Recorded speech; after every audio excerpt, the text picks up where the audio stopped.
살면서 느는 것은 허리살만이 아닌 것 같습니다.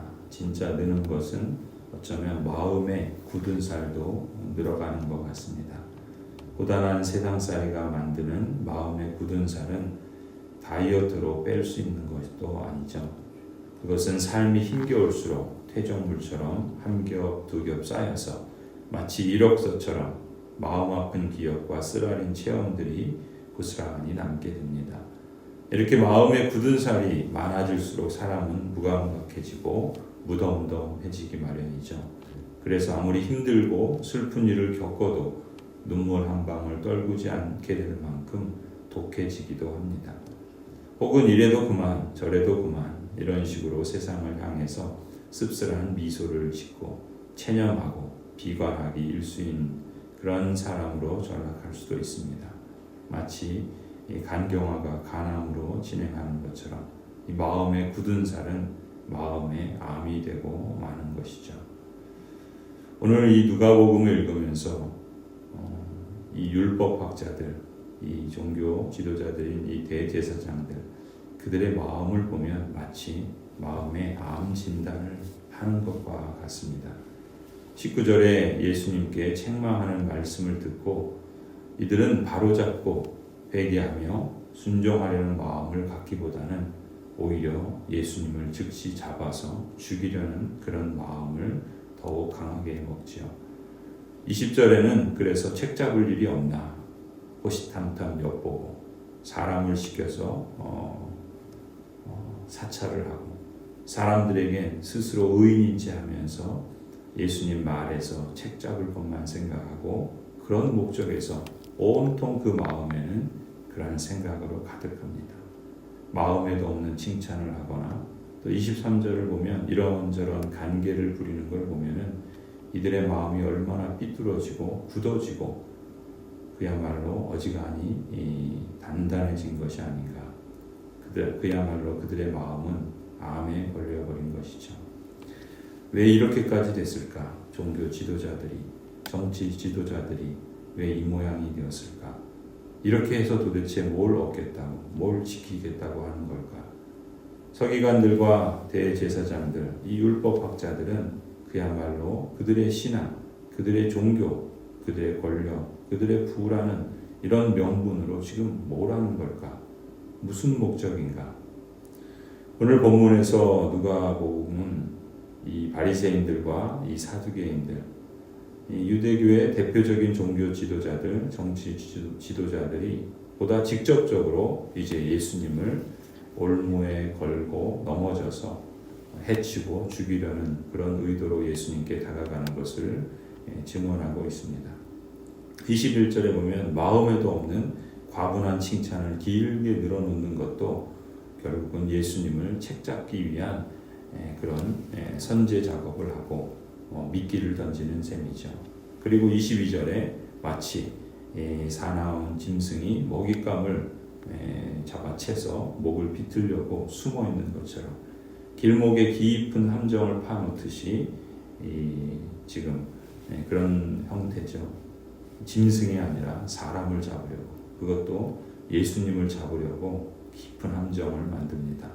이렇게 말하죠. 우리는 선생님이 바르게 말씀하시고 가르치시고 또 사람을 겉모양으로 가리지 않으시고 하나님의 길을 참되게 가르치고 계신 줄 압니다. 우리가 황제에게 세금을 바치는 것이 옳습니까? 옳지 않습니까?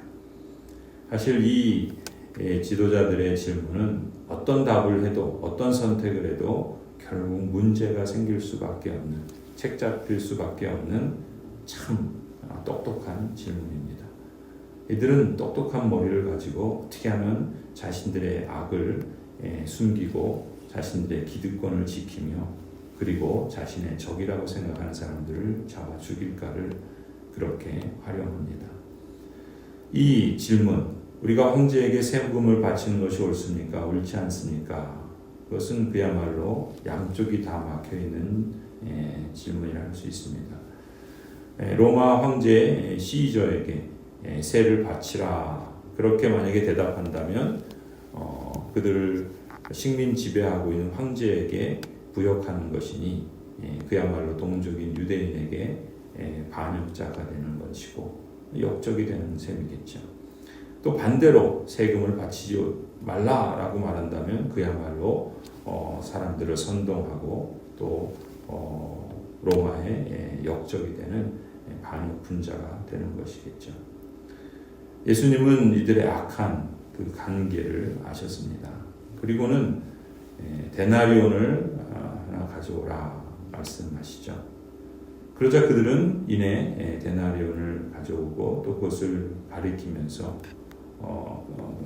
예수님께서 그 데나리온을 가리키면서 그 안에 그 동전 안에 어떤 모양이 새겨져 있고 어떤 글이 새겨져 있는가라고 물으시죠. 이것은 바리새인들이 거부하고 있는, 그들은 표면적으로 로마 정부에 반대하고 있는 것처럼 그런 모습을 그대로 보여줍니다. 그럼에도 그들은 여전히 그 데나리온을 갖고 있었고 또 그걸 사용하고 있죠. 이것은 비록 그들이 로마 정부의 세금 제도, 그들의 통치를 거부하는 말은 하지만 정작 그 로마 황제의 시저의 경제, 그 생활권에서 벗어날 수 없고 또 그 혜택을 사실 그들 자신이 더 많이 누리고 산다는 것을 보여주는 반증입니다. 예수님께서는 그걸 아시고 그것을 간접적으로 꼬집으신 것이죠. 너희들이 시저를 통해서 혜택을 누리고 있으면 시저에게 세를 바치는 것이 마땅하다라는 그러한 대답이기도 합니다. 하나님께서는 시저라고 하는 이 세상 통치자에게도 그 권세를 맡긴 것이다 라고 말할 수 있고 또 그것을 통해서 그들에게 맡겨진 그 역할을 감당케 하시는 것이 하나님의 일반 통치의 방식이다라고도 우리는 믿습니다.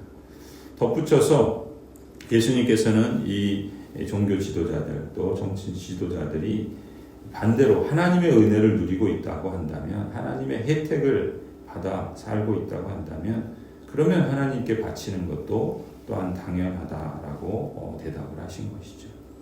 예수님께서는 너희들이 시저에게 세를 바치고 있는데 하나님의 은혜로 살면서 하나님께는 얼마나 바치느냐라고 반문하신 셈인 거죠. 하나님의 율법에 대한 충성심 때문에 시저에게 세를 바치는 것이 하나님께 합법적인가를 물은 그들이 실은 하나님께 바쳐야 할 것을 하나님께 전혀 바치지 않고 있었던 것을 예수님이 아셨던 겁니다. 그들은 실로 의와 인과 신을 버렸던 것이죠. 그것이 그들의 문제였던 것입니다. 그들이 하나님의 것을 하나님께 바로 바친 적이 없다는 사실이죠. 또한 그들은 가이사의 것도 가이사에게 돌리지 않으려고 했기 때문에 결국은 그들은 멸망을 당하고 맙니다.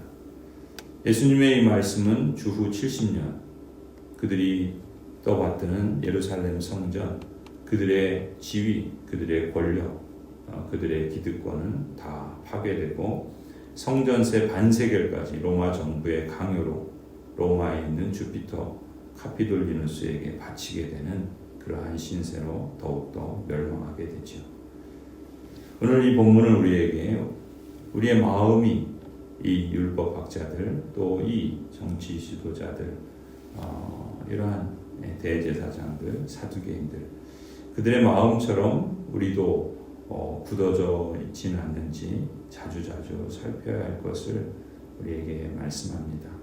또한 우리의 인생 여정에서 혹 아픈 기억이나 쓰라린 체험이나 사람에 대한 실망이나 섭섭함이나 혹은 분노나 그때 하나님께서 우리에게 새로운 마음, 새로운 영을 허락해 주시고 또 부어주시기를 기도해야 할 것입니다. 때로는 우리는 눈물을 흘려야 할 것이고 때로는 우리는 그 말씀을 묵상하며 나에게 가르쳐 말씀하시는 부분은 없는지, 만일 그러하다면 바리새인들처럼 사두개파 사람들처럼 종교 지도자들, 정치 지도자들처럼 그들의 눈이 어두워지고 가려져서 더 굳은 마음으로 악한 길로 더욱 치닫지 않도록 오히려 우리의 자신의 모습을 늘 살피고 돌이켜야 할 것입니다. 참으로 솜처럼 부드러운 마음, 따뜻한 눈물의 기도, 사순절을 보내면서 우리가 다시 한번 이 남은 시간들을 그 그러한 하나님의 은혜를 사모하고 또 우리 자신과 또 우리 교회 또 이 땅과 또 이 민족 또 하나님께서 이 역사를 하나님의 선하신 섭리 아래 이끌어 가시는 것을 우리가 더 의지하고 신뢰하며 또 이 믿음의 여정을 한 걸음 한 걸음 주님과 동행해 나갈 수 있기를 간절히 소원합니다.